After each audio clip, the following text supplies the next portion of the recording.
Assalamualaikum warahmatullahi wabarakatuh. Kita semua menginginkan perubahan. Kita meneriakan keadilan di media sosial, menuntut kepemimpinan yang lebih baik di kantor, atau berjanji pada diri sendiri untuk melakukan lompatan besar tahun depan. Namun, ada sebuah kebenaran pahit. Mayoritas dari kita akan gagal saat ujian pertama tiba. Mengapa semangat yang meledak-ledak di awal seringkali menguap saat tanggung jawab nyata diletakkan di pundak? Jawabannya tersimpan dalam sebuah narasi strategis kuno dalam Surah Al-Baqarah ayat 243-252. Ini bukan sekadar cerita sejarah tentang peperangan masa lalu, melainkan sebuah kurikulum kepemimpinan, sebuah blueprint untuk bangkit dari ketertindasan dan mencetak kemenangan yang melampaui logika matematis. Asterisk, asterisk, asterisk.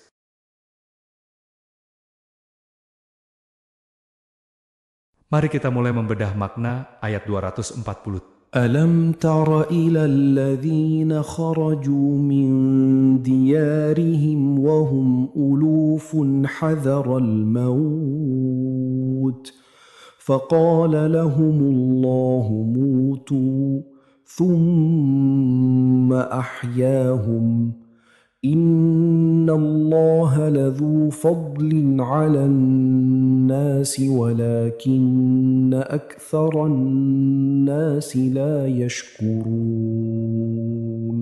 3. Tidakkah kamu memperhatikan orang-orang yang keluar dari kampung halamannya dalam jumlah ribuan karena takut mati? Lalu, Allah berfirman kepada mereka, "Matilah kamu." Kemudian, Allah menghidupkan mereka. Sesungguhnya Allah pemberi karunia kepada manusia, tetapi kebanyakan manusia tidak bersyukur.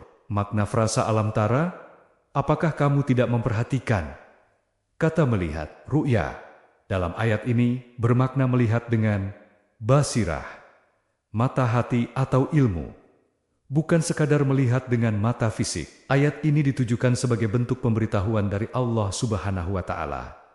Secara lahiriah, teks seruan ini ditujukan kepada Nabi Muhammad SAW, namun pesan dan pelajarannya secara hakikat ditujukan untuk seluruh umatnya. Para mufasir mengemukakan beberapa riwayat terkait siapa kaum yang melarikan diri dari kematian dalam ayat ini. Riwayat Asudi, terdapat sebuah desa yang terserang wabah mematikan. Sebagian besar penduduknya mati, sementara sebagian lainnya melarikan diri dan kebetulan selamat ketika wabah kembali menyerang pada waktu yang lain. Beribu-ribu penduduk melarikan diri karena takut mati dan berkumpul di sebuah lembah. Allah Subhanahu wa Ta'ala kemudian mematikan mereka semua di sana. Seorang nabi bernama Hizkil melewati tulang belulang mereka dan memohon kepada Allah Subhanahu wa Ta'ala agar menghidupkan mereka kembali. Allah Subhanahu wa Ta'ala mengabulkannya dan tulang belulang tersebut kembali menyatu dan hidup. Riwayat Ibnu Abbas, seorang raja dari Bani Israel memerintahkan pasukannya untuk berperang. Namun, karena ketakutan, mereka menolak dengan alasan bahwa di negeri tujuan peperangan tersebut sedang mewabah sebuah penyakit mematikan. Karena mereka menggunakan alasan itu untuk melarikan diri dari kematian, Allah Subhanahu wa Ta'ala mematikan mereka secara nyata selama 8 hari sebelum akhirnya dihidupkan kembali. Riwayat ketiga, Nabi Hizkil menyeru kaumnya untuk berjihad, namun mereka membenci perintah tersebut dan melarikan diri karena takut mati. Menanggapi pembangkangan ini, Allah Subhanahu wa Ta'ala mematikan mereka semua seketika untuk menunjukkan bahwa tidak ada yang bisa lari dari genggaman kekuasaannya, lalu menghidupkan mereka kembali sebagai peringatan. Terdapat perbedaan pendapat mengenai jumlah persis mereka. Ada yang menyebut sekitar 3.000 orang, sementara riwayat lain menyebut 40.000 atau bahkan 70.000 orang. Namun, terdapat pula penafsiran dari Al-Qadi yang menyatakan bahwa kata uluf di sini bisa bermakna muttalifi al-qulub, hati yang bersatu padu. Ini menunjukkan bahwa kematian massal yang menimpa sekelompok besar orang yang saling mencintai dan bersatu padu sekaligus merupakan sebuah peringatan dan iktibar yang sangat dahsyat. Alasan pelarian mereka secara tegas disebutkan karena takut mati.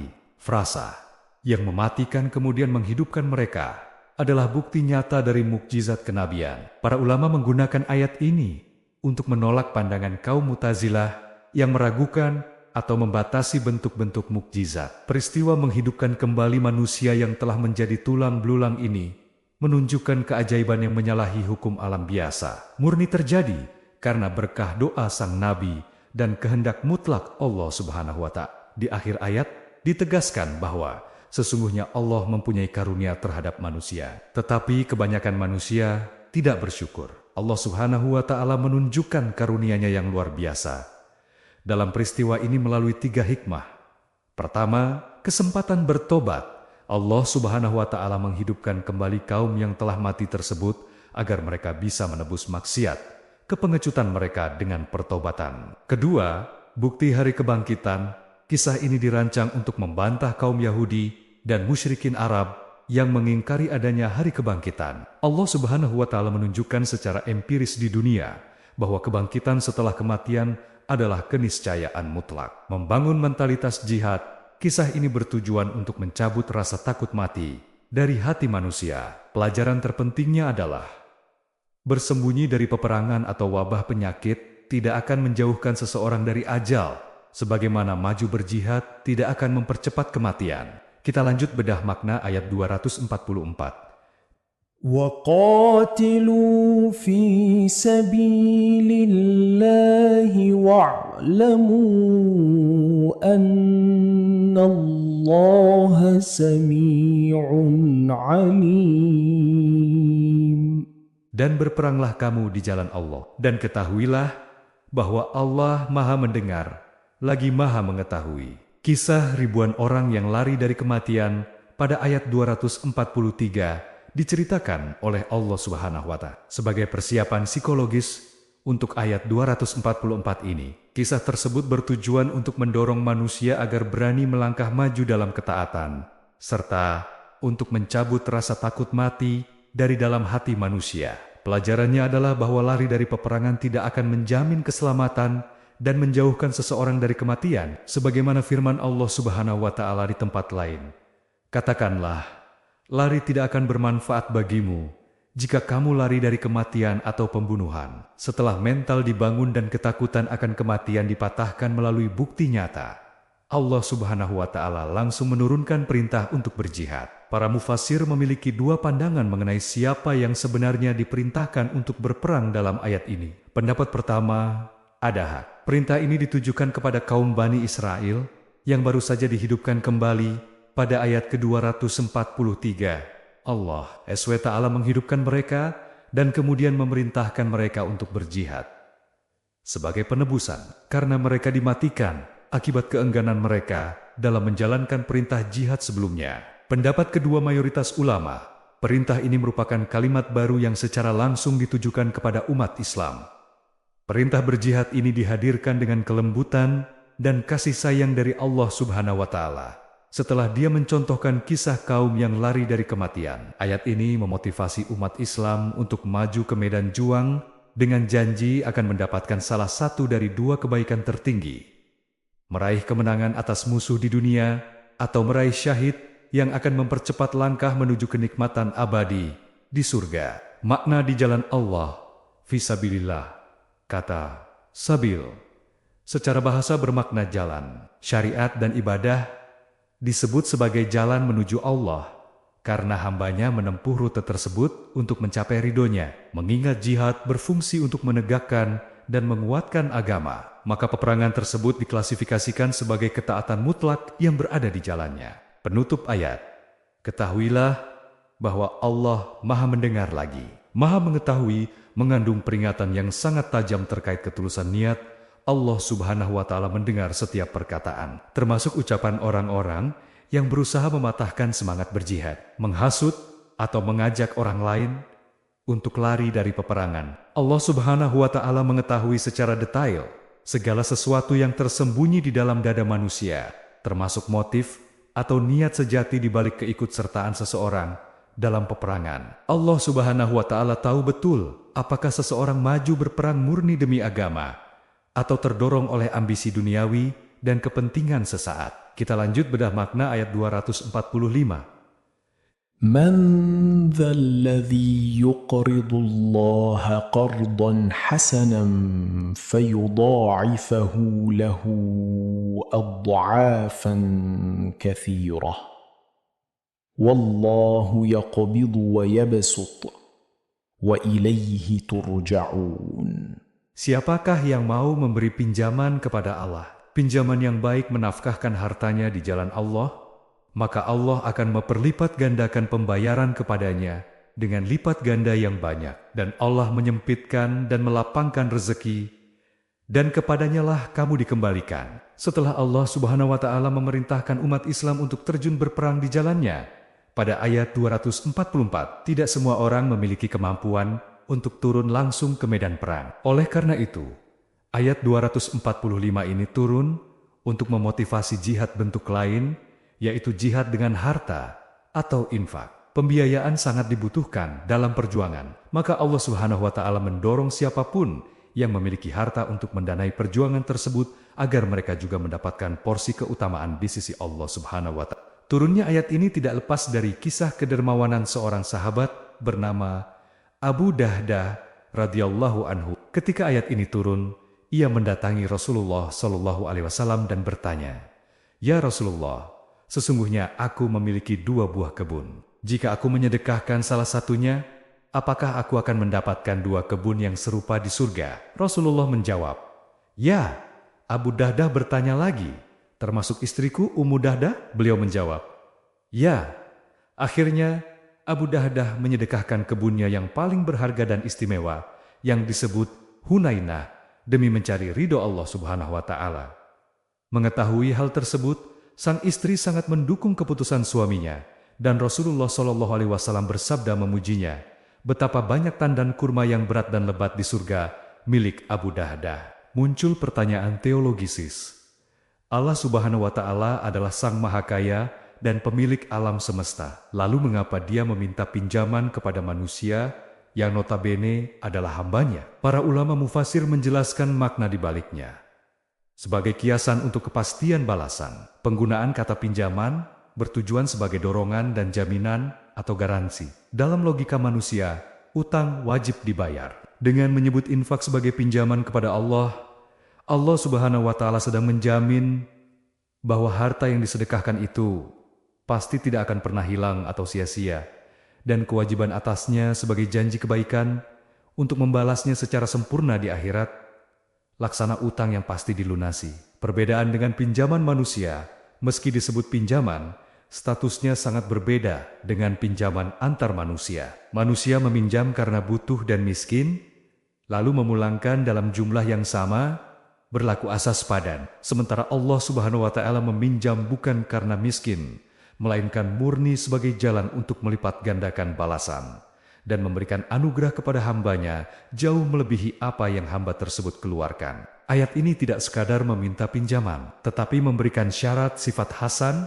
Sebuah sedekah atau infak disebut sebagai pinjaman yang baik apabila memenuhi 3 kriteria. Pertama, halal.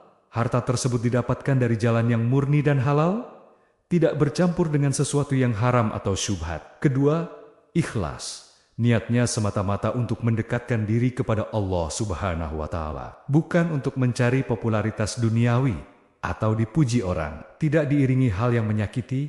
Pemberian tersebut tidak boleh dibarengi dengan menyebut-nyebutnya kembali yang bertujuan menyombongkan diri atau dengan sesuatu yang menyakiti perasaan si penerima. Terkait besaran balasan yang Allah berikan, Imam As-Sudi memilih pandangan yang paling kuat bahwa pelipat gandaannya sengaja dirahasiakan. Ketidaktahuan manusia atas batas maksimal angka pelipat gandaan tersebut justru menjadi daya tarik yang paling kuat untuk terus berinfak. Hanya Allah Subhanahu wa Ta'ala semata yang tahu sejauh mana kelipatannya, apakah 700 kali lipat atau jauh tidak terhingga di atas itu, menyesuaikan dengan keikhlasan hati si pemberi. Di penghujung ayat, Allah Subhanahu wa Ta'ala menegaskan, dan Allah menyempitkan dan melapangkan rezeki. Ini adalah benteng psikologis bagi kaum mukminin agar tidak takut miskin saat berinfak. Yakbidu, menyempitkan, berarti Allah Subhanahu wa Ta'ala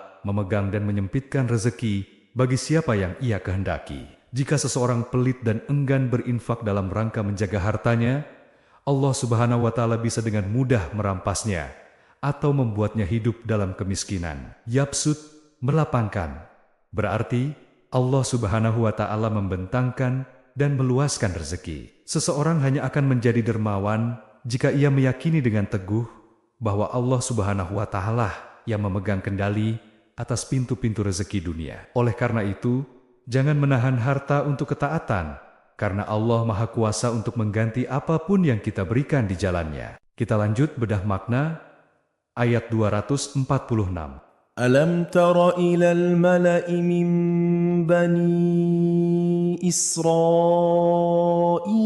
من بعد موسى إذ قالوا لنبي له مبعث لنا ملكا نقاتل في سبيل الله قال هل عسيتم إن كتب عليكم القتال ألا تقاتلوا قالوا وما لنا ألا نقاتل في سبيل الله وقد أخرجنا من ديارنا وأبنائنا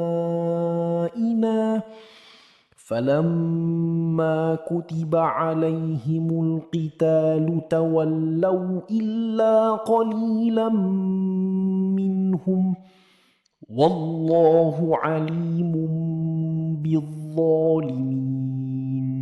Tidakkah kamu perhatikan para pemuka Bani Israel setelah Musa wafat, yaitu ketika mereka berkata kepada seorang nabi mereka, "Angkatlah seorang raja untuk kami, niscaya kami berperang di jalan Allah." Dia menjawab, "Jangan-jangan jika diwajibkan atasmu berperang, kamu tidak akan berperang juga."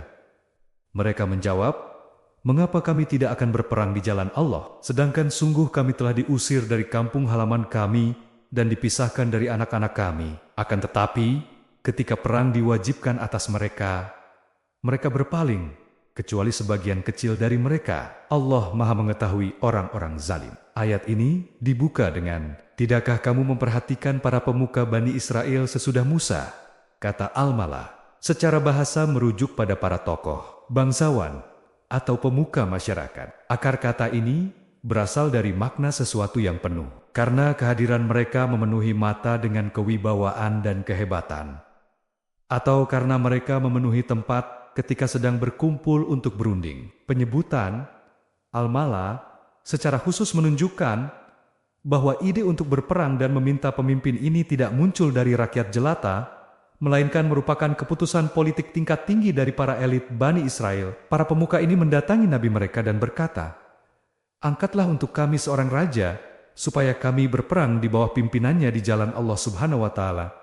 Terdapat perbedaan pendapat di kalangan ulama mengenai siapa nabi yang dimaksud. Ada yang berpendapat Yusha bin Nun, namun pendapat yang paling kuat dan masyhur menyebutkan bahwa ia adalah Nabi Syamuil atau Syamun. Nama Syamuil dalam bahasa Ibrani bermakna, Allah telah mendengar, karena ibunya yang mandul sebelumnya memohon kepada Allah Subhanahu wa Ta'ala agar dikaruniai seorang anak, dan Allah Subhanahu wa Ta'ala mengabulkan doanya. Latar belakang permintaan ini adalah kondisi Bani Israel yang sedang terpuruk. Musuh-musuh telah mengalahkan mereka, merampas wilayah mereka, dan menawan anak-anak mereka. Mereka menyadari bahwa untuk bisa bangkit dan melawan dominasi musuh, mereka membutuhkan sosok raja, pemimpin militer, atau eksekutif. Fungsi raja ini adalah untuk menyatukan barisan, mengorganisasi urusan peperangan, dan menjalankan hukum, sementara sang nabi tetap berkedudukan sebagai pembimbing spiritual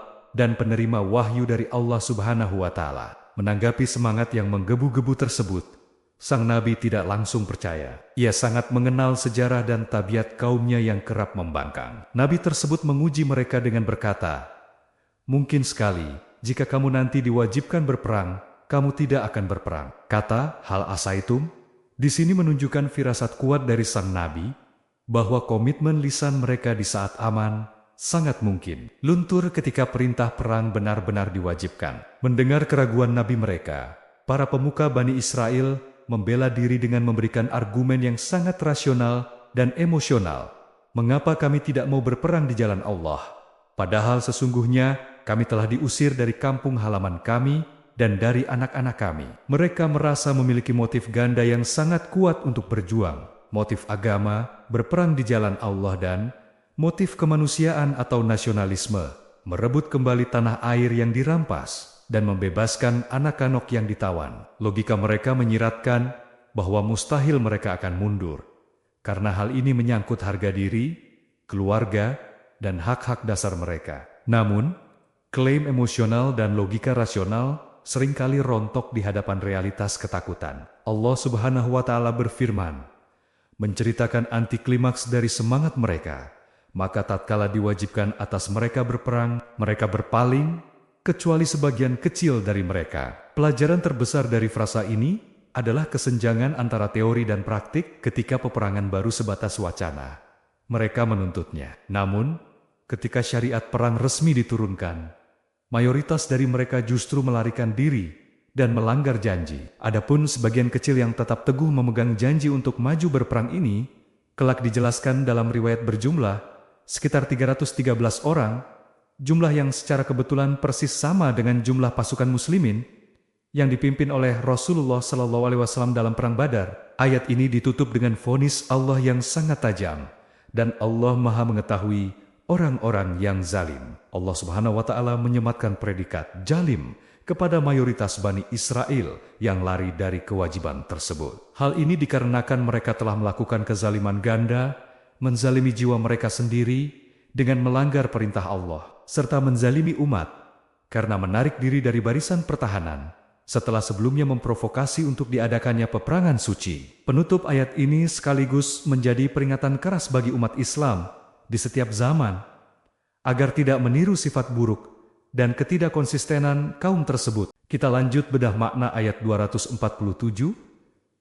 وقال لهم نبيهم إن الله قد بعث لكم طالوت ملكا قالوا أنى يكون له الملك علينا ونحن أحق بالملك منه ولم يؤت سعة من المال قال إن الله اصطفاه عليكم وزاده بسطة في العلم والجسم والله يؤتي ملكه من يشاء والله واسع عليم. Nabi, mereka mengatakan kepada mereka, sesungguhnya Allah telah mengangkat Salut menjadi rajamu. Mereka menjawab, bagaimana mungkin dia memperoleh kerajaan kekuasaan atas kami, sedangkan kami lebih berhak atas kerajaan itu daripadanya, dan dia tidak diberi kekayaan yang banyak. Nabi mereka menjawab, sesungguhnya Allah telah memilihnya menjadi raja kamu, dan memberikan kepadanya kelebihan ilmu dan fisik. Allah menganugerahkan karunia kepada siapa yang dia kehendaki. Allah maha luas kekuasaan dan rezekinya lagi maha mengetahui. Setelah Nabi mereka mengumumkan bahwa Allah Subhanahu wa Ta'ala telah memilih Salut sebagai raja, para pemuka Bani Israel langsung memprotes keras, bagaimana Salut memerintah kami, padahal kami lebih berhak mengendalikan pemerintahan daripadanya, sedang dia pun tidak diberi kekayaan yang cukup banyak. Imam Ar-Razi menjelaskan akar kesombongan dan penolakan mereka didasarkan pada dua alasan kebanggaan duniawi yang keliru. Alasan pertama, gugatan nasab atau keturunan dalam tradisi Bani Israel saat itu. Garis kenabian secara eksklusif berada di keturunan Yakub, termasuk Musa dan Harun. Sedangkan garis kekuasaan berada di keturunan Yahuza, yang darinya lahir Daud dan Sulaiman kelak. Salut berasal dari keturunan Benyamin, sehingga ia dianggap tidak memiliki darah biru untuk menduduki tahta kerajaan. Alasan kedua, gugatan kemiskinan.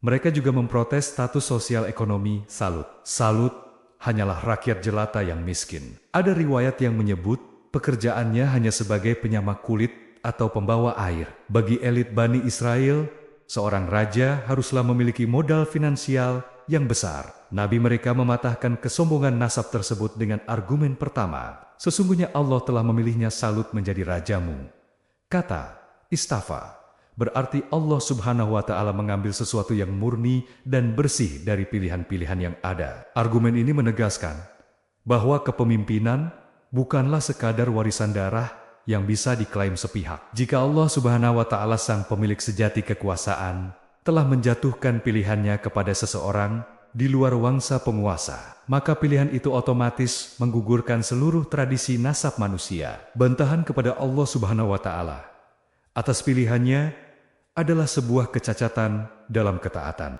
Untuk membantah argumen kemiskinan dan status sosial, sang Nabi menjelaskan kriteria intrinsik dari seorang raja yang sejati, dan Allah menganugerahinya ilmu yang luas dan tubuh yang perkasa. Imam Ar-Razi merumuskan poin filosofis yang sangat tajam di sini. Kekayaan dan nasab adalah kemuliaan eksternal di luar esensi diri manusia yang sifatnya kebetulan dan bisa hilang kapan saja. Sebaliknya, kualitas hakiki kepemimpinan haruslah melekat pada substansi diri sang pemimpin itu sendiri, yaitu kekuatan akal dan kekuatan jasmani. Seorang raja atau panglima perang membutuhkan kelapangan, ilmu, untuk menetapkan keadilan, menyusun strategi militer, dan memecahkan problematika umat. Di saat yang sama, ia butuh kelebihan, fisik, keberanian, dan kekuatan untuk bertempur, menimbulkan efek gentar di hadapan musuh, dan memimpin pasukan. Oleh karenanya, kelapangan ilmu dan keperkasaan fisik jauh lebih utama dibandingkan sekadar tumpukan harta. Setelah memaparkan alasan logis mengenai kriteria keilmuan dan fisik Salut, sang Nabi menutupnya dengan penegasan teologisis yang absolut.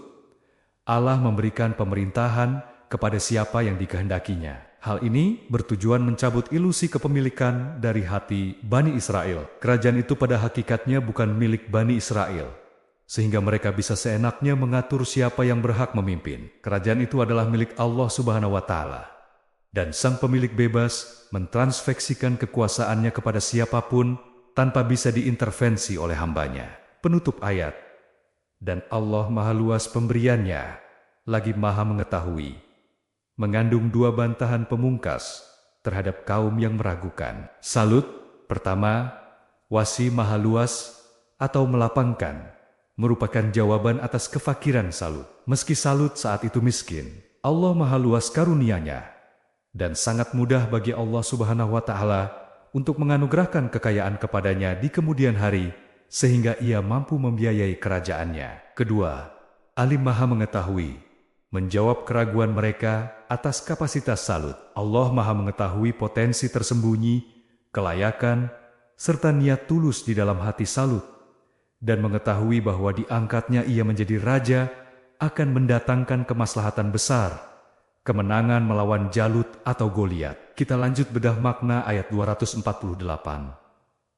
وقال لهم نبيهم إن آية ملكه أن يأتيكم التابوت فيه سكينة من ربكم وبقية مما ترك آل موسى وآل هارون تحمله الملائكة إن في ذلك لآية لكم إن كنتم مؤمنين. Nabi mereka berkata kepada mereka, sesungguhnya tanda kerajaannya ialah datangnya tabut kepadamu, yang di dalamnya terdapat ketenangan dari Tuhanmu, dan sisa dari apa yang ditinggalkan oleh keluarga Musa dan keluarga Harun yang dibawa oleh para malaikat. Sesungguhnya pada yang demikian itu benar-benar terdapat tanda kebesaran Allah bagimu, jika kamu orang-orang mukmin. Tabut adalah sebuah peti suci yang memiliki sejarah panjang. Menurut riwayat, peti ini diturunkan kepada Nabi Adam, lalu diwariskan secara turun-temurun kepada para nabi sesudahnya. Di masa lalu, Bani Israel selalu membawa tabut ini ke medan pertempuran, karena keberadaannya membuat mereka optimis dan memohon kemenangan atas musuh. Namun, karena Bani Israel banyak berbuat maksiat dan merusak ajaran agama, Allah Subhanahu wa Ta'ala menghukum mereka dengan membiarkan musuh mengalahkan mereka dan merampas tabut tersebut. Kembalinya peti yang hilang ini ke tangan Salut menjadi tanda mutlak kekuasaannya. Di dalam tabut tersebut terdapat sakinah dari Allah Subhanahu wa Ta'ala. Para mufasir memiliki beberapa pandangan mengenai wujud sakinah ini, pendapat harfiah atau fisik. Sebagian riwayat seperti dari Ali bin Abi Thalib menyebutkan bahwa sakinah adalah semacam entitas berwujud. Ada yang menyifatkannya memiliki wajah seperti manusia atau memiliki kepala seperti kucing yang terbuat dari zamrud atau yakut. Ketika ia mengeluarkan suara bising, Bani Israel akan melesat maju ke arah musuh. Pendapat maknawi atau rasional, tokoh seperti Amr bin Ubaid, dan ini sejalan dengan analisis bahasa, menyatakan bahwa sakinah bermakna keteguhan hati, ketenangan dan kedamaian. Tabut itu sendiri membawa aura ketenangan yang mengusir rasa takut dari hati pasukan saat berhadapan dengan musuh. Mirip dengan ketenangan yang Allah Subhanahu wa Ta'ala turunkan kepada Nabi Muhammad SAW di dalam gua. Selain sakinah, tabut tersebut juga menyimpan sisa dari apa yang ditinggalkan oleh keluarga Musa dan keluarga Harun. Imam Ar-Razi menguraikan bahwa peninggalan bersejarah ini meliputi serpihan-serpihan al-alwah, lauh atau papan Taurat yang pecah, tongkat Nabi Musa, pakaian-pakaian Musa dan Harun, serta sisa makanan, mana yang dahulu diturunkan kepada mereka di padang pasir. Kehadiran benda-benda relik Nabi ini bukan sekadar barang antik, melainkan sumber keberkahan spiritual yang mengikat kembali memori kolektif Bani Israel pada masa kejayaan tauhid mereka bersama Musa dan Harun. Frasa tahmiluhu al-malaikah yang dibawa oleh malaikat menunjukkan proses kembalinya tabut itu sendiri adalah sebuah mukjizat supranatural yang luar biasa. Terdapat dua riwayat mengenai cara kedatangannya. Riwayat pertama, ketika kaum kafir merampas tabut tersebut dan meletakkannya di tempat pembuangan kotoran, Allah Subhanahu wa Ta'ala menimpakan wabah penyakit wasir atau ambayen kepada mereka. Karena tidak tahan dengan kutukan tersebut, musuh meletakkan tabut itu di atas pedati yang ditarik oleh 2 ekor lembu. Lalu para malaikat menuntun lembu-lembu tersebut secara gaib hingga sampai ke halaman rumah Salut. Riwayat kedua, tabut tersebut turun langsung dari langit, disangga oleh para malaikat dan seluruh Bani Israel menyaksikannya turun perlahan hingga berada di hadapan Salut. Peristiwa supranatural yang melibatkan malaikat ini secara telak membantah keraguan Bani Israel. Itu membuktikan bahwa kepemimpinan Salut diintervensi dan didukung penuh oleh alam gaib, malaikat, bukan sekadar manuver politik sang nabi. Ayat ini ditutup dengan kalimat teguran. Sesungguhnya pada yang demikian itu terdapat tanda bagimu, jika kamu orang-orang yang beriman. Penutup ini memberikan pesan filosofis yang tajam. Sebesar dan sehebat apapun mukjizat empiris yang diturunkan, bahkan hingga melihat malaikat mengantarkan peti suci, hal itu tidak akan berdampak apa-apa jika audiensnya tidak memiliki asas keimanan di dalam hatinya. Keajaiban hanya berfungsi sebagai konfirmasi kebenaran bagi hati yang memang memiliki kesiapan untuk percaya, namun tidak akan berguna bagi jiwa yang dikuasai oleh kesombongan dan penolakan. Sebagaimana kebiasaan Bani Israel. Kita lanjut, bedah makna ayat 249.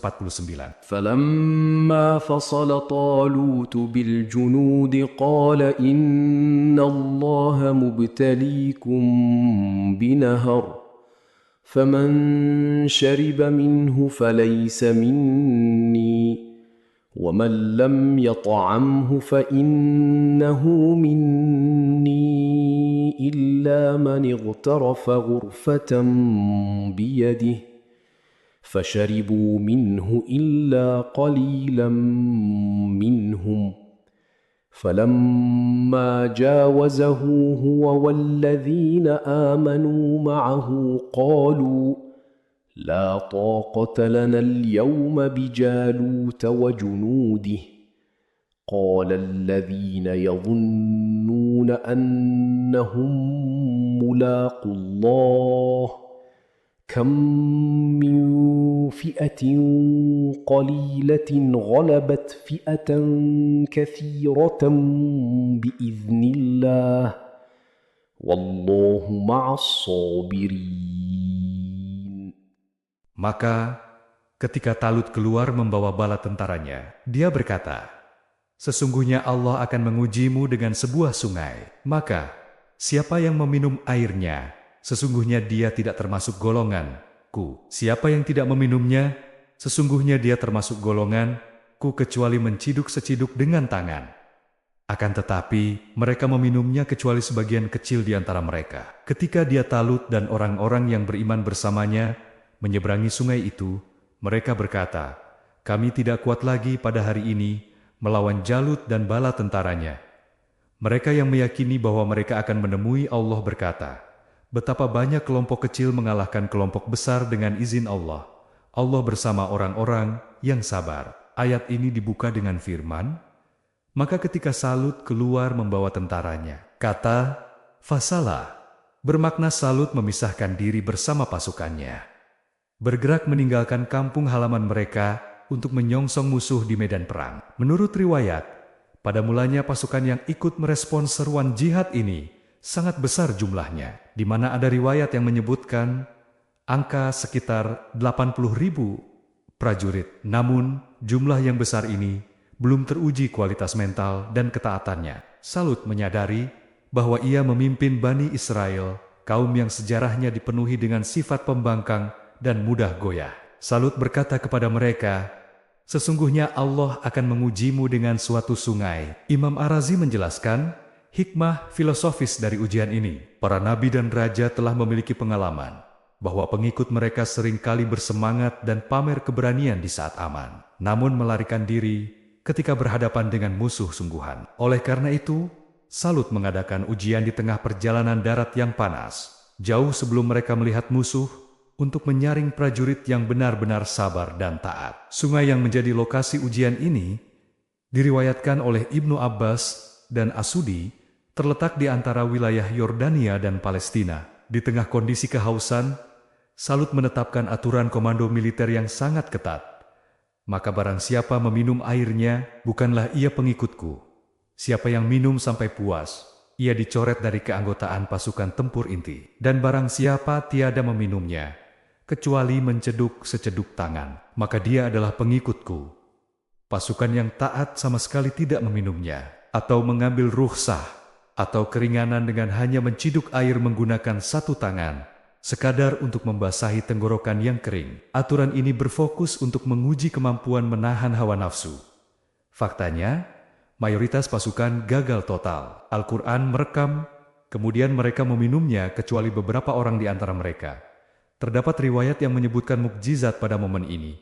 Prajurit taat yang hanya menciduk air dengan satu tangan, justru merasa dahaganya hilang seketika, dan tubuhnya segar, sedangkan mereka yang rakus minum langsung dari sungai sebanyak-banyaknya, malah tidak kunjung merasa puas, merasa semakin haus, dan bibir mereka menghitam. Pasca ujian sungai, pasukan ini menyeberang untuk menghadapi Jalut atau Goliat dan bala tentaranya yang tangguh. Akibat melanggar perintah komandan, mayoritas prajurit yang minum berlebihan tadi diserang oleh rasa takut, lemas, dan kepengecutan. Mereka menolak untuk maju dan berkata, "Tak ada kesanggupan kami pada hari ini untuk melawan Jalut dan tentaranya." Menurut riwayat dari Al-Bara bin Azib, pasukan yang tersisa dan tetap teguh bersama Salut untuk menghadapi musuh menyusut drastis menjadi hanya sekitar 313 orang. Menariknya, jumlah kelompok kecil yang setia ini secara persis sama dengan jumlah pasukan muslimin yang berjuang bersama Nabi Muhammad SAW dalam Perang Badar, menghadapi rekan-rekan mereka yang pesimis dan jumlah musuh yang luar biasa besar. 313 prajurit yang tersisa menunjukkan kualitas iman tingkat tinggi. Al-Quran menyematkan gelar kepada mereka sebagai orang-orang yang meyakini bahwa mereka akan menemui Allah. Imam Ar-Razi menegaskan bahwa kata yazunnuna yang secara bahasa bisa berarti menduga, dalam redaksi ini bermakna al-yakin, yaitu keyakinan dan kepastian mutlak tanpa keraguan sedikit pun. Mereka membangkitkan semangat dengan meneriakkan semboyan abadi. Berapa banyak terjadi golongan yang sedikit dapat mengalahkan golongan yang banyak dengan izin Allah. Hal ini menunjukkan bahwa kekuatan militer yang hakiki tidak terletak pada hitungan matematis, melainkan pada pertolongan Allah Subhanahu wa Ta'ala. Ayat ini diakhiri dengan penegasan bahwa Allah Subhanahu wa Ta'ala senantiasa membersamai orang-orang yang sabar. Rentetan peristiwa ini membuktikan satu hukum kausalitas spiritual. Kesabaran prajurit dalam menahan godaan air sungai yang menyegarkan di saat haus adalah bukti bahwa mereka juga akan sanggup bersabar menahan tebasan pedang musuh di medan peperangan. Kedisiplinan menahan ego individu inilah yang menjadi syarat turunnya pertolongan ilahi. Kita lanjut bedah makna ayat 250.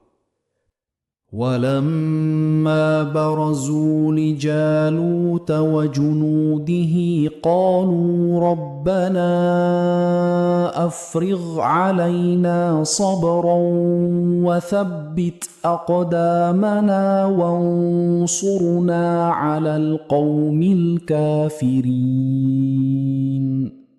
Tatkala mereka tampil berhadapan dengan Jalut dan tentaranya, mereka berdoa, "Ya Tuhan kami, tuangkanlah kesabaran atas diri kami, dan kokohkanlah pendirian kami, dan tolonglah kami terhadap orang-orang kafir."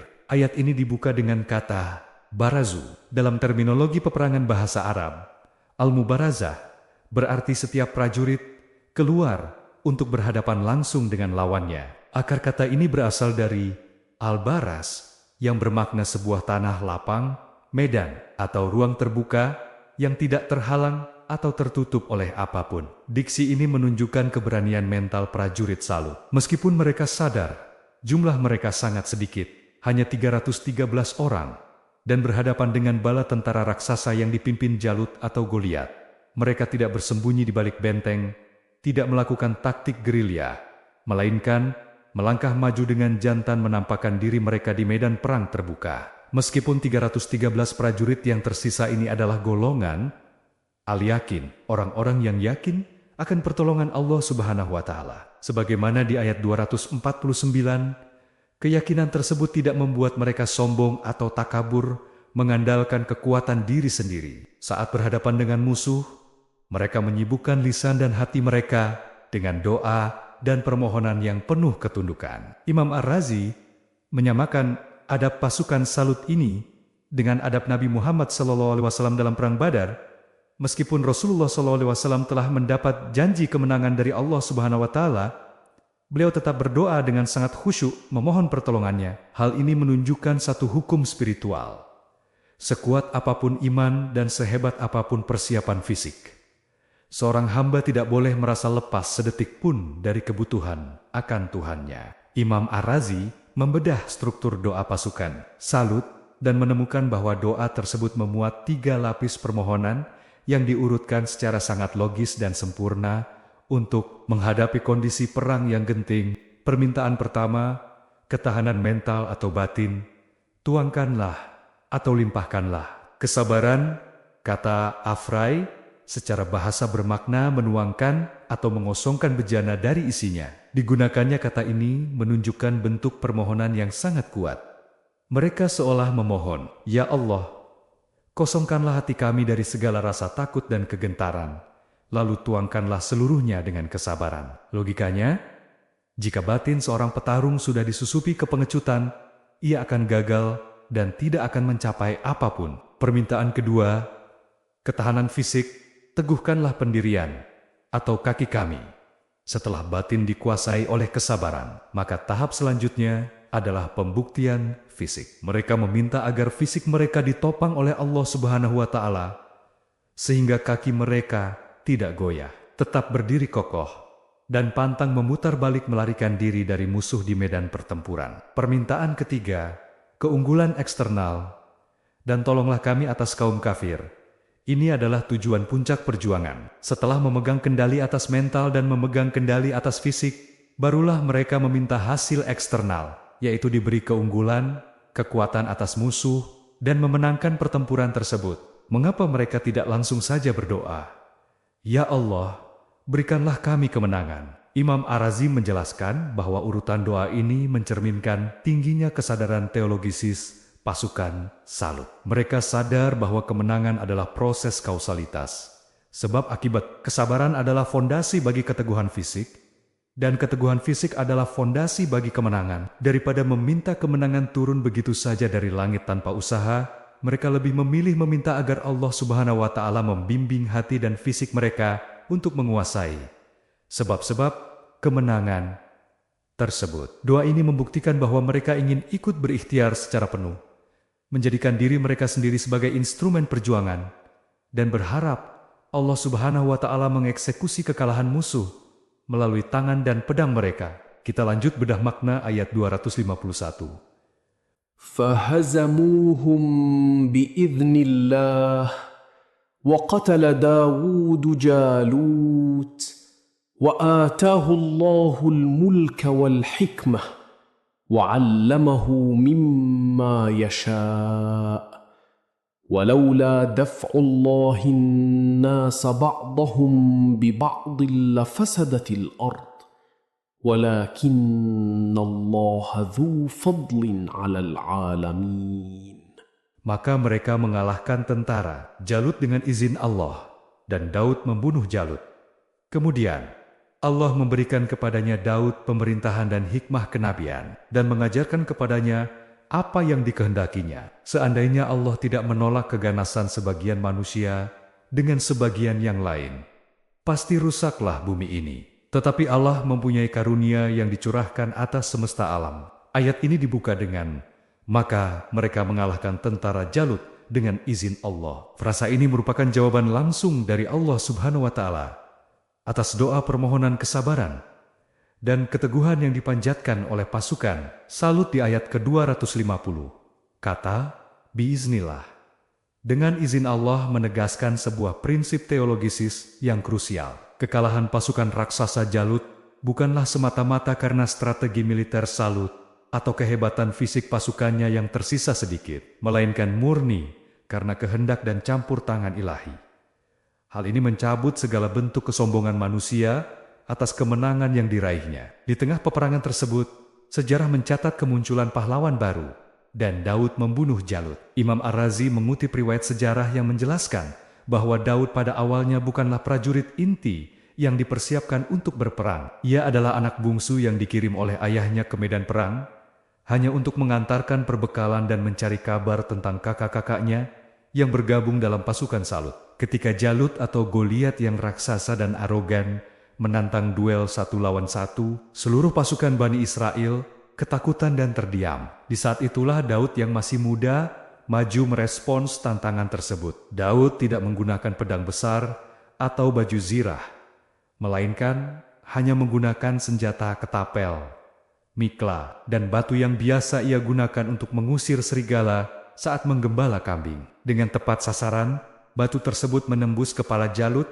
dan membunuhnya. Kematian panglima musuh ini langsung meruntuhkan mental pasukan Jalut dan membuat mereka kocar-kacir melarikan diri. Setelah peristiwa epik tersebut, ketokohan Daud meroket. Ayat ini melanjutkan, kemudian Allah memberikan kepadanya Daud pemerintahan dan hikmah kenabian. Dalam sejarah Bani Israel, anugerah ini sangatlah istimewa. Sebelumnya, garis kekuasaan dan garis kenabian selalu terpisah pada marga keturunan yang berbeda. Namun, melalui Daud, Allah Subhanahu wa Ta'ala menyatukan kedua keistimewaan tertinggi tersebut dalam satu figur. Al-Mulk, Allah Subhanahu wa Ta'ala memberikannya kerajaan dan kekuasaan mutlak untuk memimpin umat. Al-Hikmah, mayoritas mufasir, termasuk Imam Ar-Razi, menafsirkan Al-Hikmah di sini sebagai status kenabian, an-nubuwah, atau kemampuan meletakkan segala sesuatu pada tempatnya yang paling tepat, proporsional, atau anugerah berupa kitab Zabur. Selanjutnya disebutkan, dan mengajarkan kepadanya apa yang dikehendakinya. Ilmu khusus yang diberikan Allah Subhanahu wa Ta'ala kepada Nabi Daud meliputi kemampuan membuat baju zirah dari besi, memahami bahasa burung dan hewan, serta anugerah suara yang sangat merdu saat melantunkan Zabur. Ayat ini diakhiri dengan sebuah pernyataan filosofis yang sangat luar biasa. Seandainya Allah tidak menolak keganasan sebagian manusia dengan sebagian yang lain, pasti rusaklah bumi ini. Imam Ar-Razi membedah secara brilian makna dafullah, penolakan atau pertahanan dari Allah, ke dalam beberapa penafsiran tentang bagaimana Allah Subhanahu wa Ta'ala menjaga tatanan bumi agar tidak hancur. Pertama, keberadaan para nabi dan ulama. Allah Subhanahu wa Ta'ala menolak azab dan kebinasaan total dari umat manusia yang banyak berbuat maksiat. Berkat keberadaan para nabi, pimpinan yang mendapat petunjuk, serta orang-orang yang senantiasa menegakkan amar ma'ruf nahi mungkar, mengajak kebaikan, dan mencegah keburukan. Kedua, fungsi kepemimpinan dan hukum positif. Tanpa adanya sistem kepemimpinan, hukum syariat, dan kekuatan militer yang membela kebenaran, kehidupan manusia akan menjadi layaknya hukum rimba, di mana yang kuat selalu menindas yang lemah. Pertentangan, peperangan menolak kezaliman, pada titik tertentu adalah kebutuhan mutlak untuk menciptakan tatanan sosial yang damai dan mencegah kerusakan yang lebih luas. Ketiga, barakah orang-orang saleh. Allah Subhanahu wa Ta'ala menolak bencana dari bumi melalui amalan-amalan orang saleh. Terdapat penjelasan bahwa karena berkah orang yang sholat, Allah Subhanahu wa Ta'ala menahan azab bagi mereka yang tidak sholat. Karena berkah orang yang berpuasa, Allah Subhanahu wa Ta'ala menjaga mereka yang tidak berpuasa. Dan karena berkah orang yang menunaikan haji dan berdoa, bumi tetap stabil. Frasa, tetapi Allah mempunyai karunia yang dicurahkan atas semesta alam, menutup rangkaian narasi ini dengan manis. Kemenangan 313 pasukan Salut, diangkatnya Daud menjadi nabi sekaligus raja, serta diciptakannya sistem Astoris, check and balance Astoris, di antara sesama manusia. Semuanya bermuara pada satu hakikat, rahmat dan karunia Allah Subhanahu wa Ta'ala agar alam semesta dan kehidupan umat manusia ini tetap terjaga. Kelestariannya, kita lanjut bedah makna ayat 252. Tilka ayatullahi natluha alaika bilhaq wa innaka laminal mursalin. Itulah ayat-ayat Allah. Kami membacakannya kepadamu dengan hak dan sesungguhnya kamu benar-benar salah. Seorang di antara nabi-nabi yang diutus. Ayat ini menggunakan kata ganti penunjuk jarak jauh. Tilka, itu atau itulah. Penggunaan kata tunjuk jauh memiliki dua makna teologisis dan tata bahasa. Pertama, menunjukkan keagungan. Kisah-kisah tersebut merupakan tanda-tanda kebesaran Allah Subhanahu wa Ta'ala yang sangat luar biasa, yang menjadi bukti kesempurnaan kekuasaan, hikmah, dan rahmatnya. Kedua, peristiwa lampau. Secara bahasa, narasi kisah-kisah tersebut telah usai dan berlalu, sehingga posisinya kini menjadi seperti sesuatu yang gaib atau berjarak jauh dari masa kini. Frasa kami membacakannya kepadamu secara realitas bermakna bahwa malaikat Jibril lah yang turun membacakan wahyu tersebut kepada Nabi Muhammad Sallallahu Alaihi Wasallam. Namun Allah Subhanahu Wa Ta'ala memilih untuk menisbatkan, menyandarkan perbuatan membaca tersebut langsung kepada dirinya sendiri. Hal ini merupakan bentuk pengagungan dan pemuliaan dari Allah Subhanahu Wa Ta'ala kepada Jibril. Laksana kaidah bahwa orang-orang yang berbayat kepadamu, sesungguhnya mereka berbayat kepada Allah Subhanahu Wa Ta'ala. Terdapat beberapa dimensi tafsir mengenai pernyataan bahwa ayat-ayat ini dibacakan dengan hak atau benar. Pertama, kesesuaian absolut dengan sejarah. Fakta sejarah yang diungkapkan dalam Al-Quran ini persis sama dengan esensi kebenaran yang tertulis dalam kitab-kitab suci umat terdahulu, tanpa ada secuil pun kontradiksi atau penyimpangan cerita. Kedua, bebas dari distorsi alam gaib. Proses turunnya rangkaian kisah ini dijaga kemurniannya, suci dari campur tangan tipu daya setan, serta luput dari distorsi yang biasa dipraktikkan oleh para tukang sihir maupun dukun. Ketiga, kepastian ujian. Frasa ini juga ditafsirkan sebagai bentuk kejujuran wahyu dalam memaparkan betapa beratnya ujian dan penderitaan, seperti dalam peperangan atau jihad yang dialami oleh generasi umat beriman sebelumnya. Bagian pamungkas dari ayat ini, dan sesungguhnya kamu benar-benar salah seorang di antara rasul-rasul, merupakan argumen tak terbantahkan atas keabsahan status kenabian Muhammad.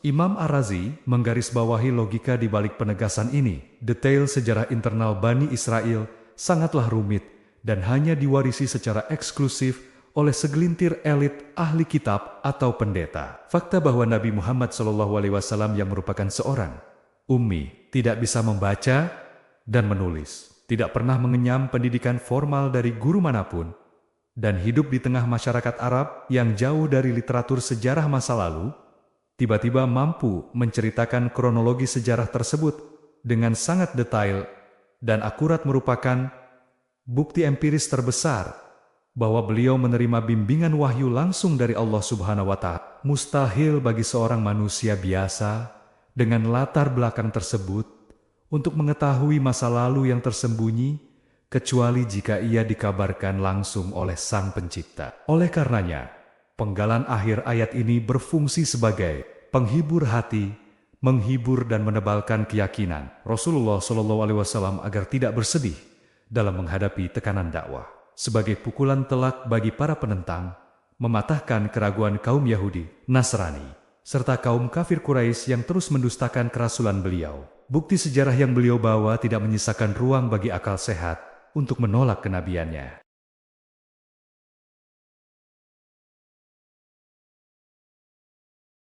Fase pertama, menghancurkan dua mentalitas penghambat sebelum strategi fisik disusun. Perjuangan dimulai dengan audit mental. Berdasarkan ayat 243 sampai 245, ada dua virus yang menghancurkan kapasitas kepemimpinan. Ketakutan akan kematian dan ketakutan akan kemiskinan. Data dari sumber sejarah menunjukkan bahwa ribuan orang mencoba lari dari tantangan demi mempertahankan nyawa. Namun, maut tetap menjemput mereka. Pesannya tajam, lari dari tanggung jawab tidak memperpanjang umur, dan menghadapi tantangan tidak mempercepat kematian. Setelah ketakutan akan eksistensi ini selesai, kita dihadapkan pada ketakutan kedua, kehilangan aset. Siapakah yang mau memberi pinjaman kepada Allah? Pinjaman yang baik? Ini adalah teknik manajemen risiko spiritual. Dengan menganggap kontribusi harta sebagai pinjaman kepada Tuhan, seseorang memutus ketergantungan mental pada materi. Jika Anda belum selesai dengan urusan hidup mati dan kaya miskin, Anda tidak akan pernah bisa memimpin dengan berani. Persiapan mental adalah fondasi. Tanpa itu, aksi fisik hanyalah kepanikan yang terorganisir. Fase kedua, jurang antara retorika dan realitas. Pasar kepemimpinan saat ini sedang rusak karena kita terlalu menghargai kata-kata daripada integritas. Ayat 246 menggambarkan fenomena klasik. Masa yang menuntut perubahan. Mereka berteriak ingin berjuang karena merasa dizalimi. Namun, saat sistem atau kewajiban itu ditegakkan, mayoritas mereka justru mundur teratur. Ini adalah peringatan bagi kita. Semangat komunal seringkali hanya menjadi retorika jika tidak didasari kesiapan individu. Kepemimpinan sejati menuntut kita untuk menutup jurang antara apa yang kita klaim saat kondisi aman dengan apa yang kita lakukan saat krisis melanda. Fase ketiga, redefinisi aset pemimpin. Seringkali kita menggunakan metrik yang salah dalam memilih pemimpin, kekayaan, nasab, atau popularitas. Bani Israel menolak Salut karena ia tidak kaya. Namun, cetak biru ini menawarkan standar baru yang jauh lebih substansial. Pertama, keluasan ilmu, kedalaman strategi, dan wawasan. Kedua, keperkasaan fisik. Kapasitas energi untuk menjalankan visi. Lebih dari itu, seorang pemimpin membutuhkan legitimasi spiritual yang disebut sakinah, sebuah ketenangan batin yang luar biasa. Ini adalah aset anti panik. Di tengah badai, saat semua orang kehilangan akal sehat, seorang pemimpin yang memiliki sakinah tetap tegak dan jernih dalam mengambil keputusan. Faktor eksternal seperti harta bisa dicari, namun kapasitas intelektual dan stabilitas jiwa adalah substansi yang tak tergantikan. Fase keempat, disiplin di ujian sungai. Inilah bagian yang paling provokatif. Tingkat kegagalan manusia rata-rata mencapai 99%. Dalam ayat 249, Salut membawa 80.000 pasukan. Namun, ia tidak membutuhkan kuantitas. Ia membutuhkan kualitas. Ia menerapkan ujian sungai. Siapapun yang minum air sungai sampai puas, ia bukan bagian dari pasukan. Ini bukan soal rasa haus, melainkan soal pengendalian diri dan kepatuhan pada komando. Hasilnya, dari 80.000 orang, hanya tersisa 313 orang yang bertahan. Kurang dari 1%. Ini adalah pengingat keras bagi kita semua. Kemenangan tidak ditentukan oleh jumlah massa, melainkan oleh kedisiplinan kelompok kecil yang mampu menahan nafsu jangka pendek demi tujuan jangka panjang. Fase kelima, arsitektur doa yang metodologis. Saat 313 orang ini berhadapan dengan raksasa bernama Jalut atau Goliat, mereka menunjukkan cara meminta yang cerdas. Mereka tidak meminta kemenangan instan yang jatuh dari langit, melainkan meminta untuk dipantaskan. Sabar, pondasi mental. Tuangkanlah kesabaran ke dalam hati kami. Teguh, infrastruktur fisik. Teguhkanlah kaki kami. Tolong, hasil akhir, tolonglah kami atas kaum yang kafir. Urutan ini sangat logis. Perbaiki internal hati, kuatkan ketahanan fisik, baru kemudian harapkan hasil eksternal. Mereka memosisikan diri bukan sebagai penerima pasif, melainkan sebagai instrumen kemenangan yang tangguh. Fase ke-6, hukum keseimbangan Dafulah, dan munculnya Black Swan. Perjuangan melawan kezaliman bukan sekadar pilihan moral, melainkan hukum alam. Ayat 251 memperkenalkan konsep Dafulah, hukum sosiologi politik kosmik tentang keseimbangan. Tanpa upaya orang-orang baik untuk menumbangkan kezaliman, bumi ini akan hancur karena kerusakan yang tak terkendali. Menariknya, di akhir proses seleksi yang ketat ini, muncul sebuah kejutan. Daud, ia adalah sosok yang tak terduga, seorang pahlawan Black Swan, yang akhirnya berhasil menumbangkan Jalut dan memadukan kekuasaan dengan hikmah. Ini membuktikan bahwa jika kita mengikuti cetak biru seleksi yang benar, sistem tersebut akan melahirkan beket-beket unggul yang mampu menyelesaikan krisis yang paling mustahil sekalipun. Sebagai kesimpulan, kejayaan bukan sebuah kebetulan. Ia adalah hasil dari proses seleksi yang menyakitkan, namun perlu. Al-Baqarah 243-252 mengajarkan kita bahwa untuk mengubah sejarah, kita tidak butuh semua orang. Kita hanya butuh mereka yang sudah selesai dengan ketakutannya, selaras antara ucapan dan tindakannya, serta memiliki disiplin baja di bawah tekanan. Hari ini, kehidupan sedang memberikan kita ujian sungai dalam berbagai bentuk, godaan untuk korupsi kecil-kecilan, godaan untuk menyerah pada rasa malas, atau godaan untuk mengejar validasi sesaat. Pertanyaan besarnya untuk kita, jika hari ini adalah hari di tepi sungai itu, apakah kita termasuk mayoritas yang menyerah pada dahaga sesaat? Atau kita adalah bagian dari kelompok kecil yang akan mencetak sejarah? Terima kasih sudah menyimak. Sampai jumpa di video berikutnya. Wassalamualaikum warahmatullahi wabarakatuh.